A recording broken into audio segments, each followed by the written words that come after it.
તો ગુજરાતની અંદર એક એવી ભારે સિસ્ટમ આવી શકે છે કે જે ડિપ્રેશનનું રૂપ પણ ધારણ કરી શકે છે. કઈ રીતની આ પરિસ્થિતિ છે તેની સૌથી પહેલા વાત કરી લઈએ તો અત્યારના જે માહોલ જોવા મળી રહ્યો છે, અત્યારના જે આ દ્રશ્યની અંદર આપ જોઈ રહ્યા છો, રાજસ્થાન અને મધ્યપ્રદેશ બોર્ડર ઉપર આ હાલમાં લો પ્રેશર છે કે જે આગળ છે, એટલે કે જેમ જેમ ગુજરાતમાં આવશે તેમ આ સિસ્ટમ વધુ મજબૂત થતી જશે અને જ્યારે તે ગુજરાતની અંદર અંદાજિત 6 થી 7 તારીખમાં આવશે અને ત્યારબાદ વધુ મજબૂતી સાથે તે જોવા મળશે. ઉત્તર ગુજરાતના વિસ્તારો જે છે તે અમદાવાદ એટલે કે મધ્ય ગુજરાતના જે વિસ્તારો છે ત્યાં સૌરાષ્ટ્ર અને દક્ષિણ ગુજરાત મોટાભાગના તમામ વિસ્તારોને આ અસર કરશે અને જ્યારે તે ગુજરાતમાં આવે છે તો ગુજરાતમાં આવ્યા બાદ તે વધુ મજબૂત બની જાય છે અને બની જાય છે ડિપ્રેશન, જે હાલની શક્યતાઓ પ્રમાણે કહેવામાં આવી રહ્યું છે. આગામી 48 થી 72 કલાક તે માટે જ ભારે માનવામાં આવી રહ્યા છે અને જ્યારે તે ગુજરાતમાં પ્રવેશ કરે છે તો તેની મજબૂતાઈના કારણે શું થાય છે કે કચ્છ સહિતનો જે વિસ્તાર છે ત્યાં આગળ વધુ અસર થશે. ત્યારબાદ જે રાજસ્થાનના વિસ્તારો જે છે ત્યાં આગળ અસર જોવા મળી શકે છે અને પછી થોડા ઘણા પાકિસ્તાન તરફ ફંટાવાને કારણે પાકિસ્તાનની અંદર તો અત્યારના ડૂબેલું જ છે પાકિસ્તાન, તો ત્યાં પણ વધુ અસર જોવા મળી શકે છે. પરંતુ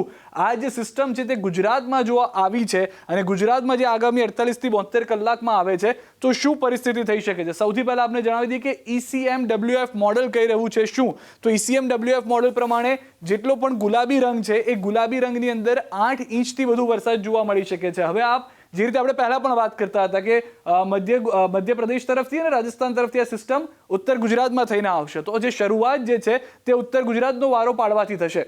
જેમ કે ધાનેરા, થરાદ, પાલનપુર, ખેડબ્રહ્મા આ તમામ ઉત્તર ગુજરાતના વિસ્તારો છે કે જ્યાં આગળ ફૂટમાં વરસાદ થાય તો પણ નવાય નહીં. અને આ વાત અમે નથી કરી રહ્યા, અલગ અલગ વેધર મોડેલ પ્રમાણે જણાવવામાં આવ્યું છે. જ્યાં સુધી જાણકારી છે તે પ્રમાણે IMD થી પણ જાણકારી આપવામાં આવી છે કે 11 ઇંચ સુધીનો વરસાદ નોંધાઈ શકે છે. 9 તારીખ સુધીની અંદર જાણકારી છે, મંગળવાર સુધીની અંદરની આ જાણકારી છે. ખેડબ્રહ્મા, પાલનપુર, ધાનેરા, થરાદ, રાધનપુર, પાટણ, વિસનગર, હિંમતનગર, મોડાસા આ તમામ વિસ્તારો છે કે જ્યાં આગળ ઘાટો ગુલાબી રંગ જોવા મળી રહ્યો છે આપને. કડી, રાપર એટલે કે કચ્છનો એ વિસ્તાર છે કે જ્યાં પણ અસર જોવા મળશે.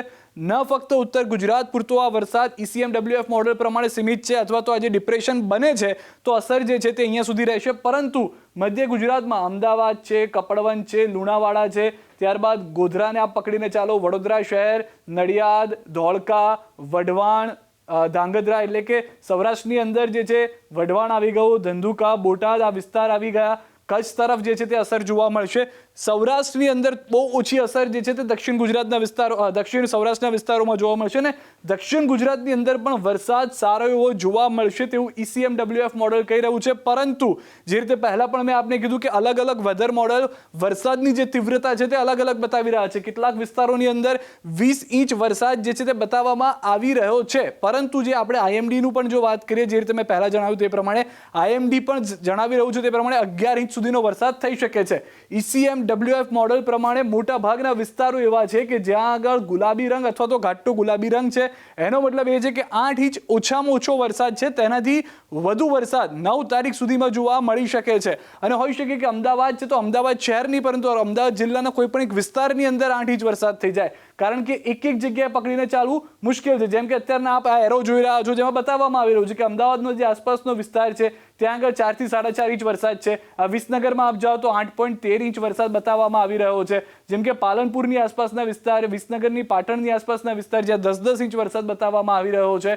આવી રીતે જેમ જેમ ઘાટો ગુલાબી રંગ છે જે વિસ્તારમાં જશો, જેમ કે ધાનેરા અને પાલનપુર થરાદની વચ્ચેનો જે ટ્રાયંગલ વચ્ચેનો વિસ્તાર છે, 10 ઇંચ વરસાદ અહીંયા પણ બતાવવામાં આવી રહ્યું છે. તો જે પણ મોડલ છે તે મોડલ પ્રમાણેની પરિસ્થિતિ છે અને ખાસ કરીને કચ્છના વિસ્તારની અંદર 5 થી 8-10 ઇંચ વરસાદ જે છે સરેરાશ જોવા અલગ અલગ વિસ્તારમાં મળી રહ્યો છે. જો કે આ ECMWF વેધર મોડેલ કહી રહ્યું છે. હજી એક વેધર મોડેલ છે જે છે GFS વેધર મોડેલ. તે પ્રમાણે શું પરિસ્થિતિ છે તો તે પ્રમાણે પણ એવું જ જોવા મળી રહ્યું છે કે ઉત્તર ગુજરાતનો વારો નક્કી છે. ઉત્તર ગુજરાત ECMWF અને GFS મોડેલમાં જે ફરક છે તે આપ જોશો તો ખ્યાલ આવશે કે જે મોટા ભાગનો ઘાટો ગુલાબી રંગ છે તે પાલનપુર, ધાનેરા, થરાદ, રાધનપુર, પાટણ, વિસનગર અને હિંમતનગરમાં તો કોમન જોવા મળી રહ્યો છે, પરંતુ અહીંયા આગળ કડી, અમદાવાદ જિલ્લાનો થોડો ઘણો વિસ્તાર, ત્યારબાદ વઢવાણ, ધાંગધ્રા, મોરબી, ધ્રોલ આ વિસ્તાર એવા છે કે જ્યાં આગળ ઘાટો ગુલાબી થઈ ગયો છે. અહીંયા આગળ વધુ વરસાદ, જેમ કે આંકડો આપ જોશો તો 11.85 ઇંચ વરસાદ જે છે તે મોરબીમાં GFS મોડેલ જણાવી રહ્યું છે. હવે અહીંયા આગળ એ પરિસ્થિતિ છે કે થોડું ઘણું આગાહી પ્રમાણે થોડા ઘણા ઉપર નીચે આંકડા થઈ શકે છે, પરંતુ 14 ઇંચ વરસાદ જે છે તે કેટલાક વિસ્તારોમાં છે ને કેટલાક વિસ્તારો જેમ કે કડી અને રાધનપુરની વચ્ચેના જે વિસ્તાર છે, ધાંગધ્રા વચ્ચેનો જે વિસ્તાર છે, ત્યાં 25 ઇંચ જેટલો વરસાદ જોવા 9 તારીખ સુધીમાં મળી શકે છે.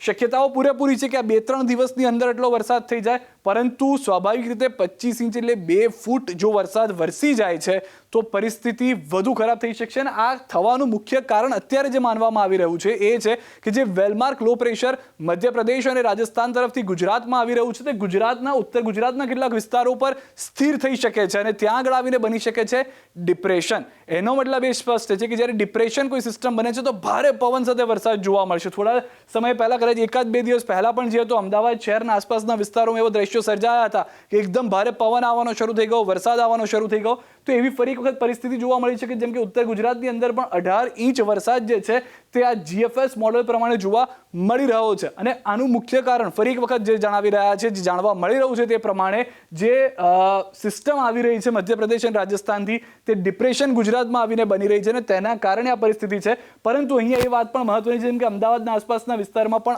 8 ઇંચ સુધીનો વરસાદ 9 તારીખ મંગળવાર સુધીમાં જોવા મળી શકે છે. કપડવંજ છે, લુણાવાડા છે, ગોધરા છે, નડિયાદ છે, ધોળકા, વડોદરા, દાહોદ, આ તમામ વિસ્તારો છે કે જ્યાં મધ્ય ગુજરાતના વિસ્તારોમાં પણ 3-3, 4-4 ઇંચ વરસાદ જે છે તે જોવા મળી શકે છે. આ GFS મોડેલમાં અને ECMWF મોડેલમાં ફરક જે છે તે છે કે દક્ષિણ ગુજરાત અને દક્ષિણ સૌરાષ્ટ્રમાં ઓછી શક્યતાઓ બતાવવામાં આવી રહી છે.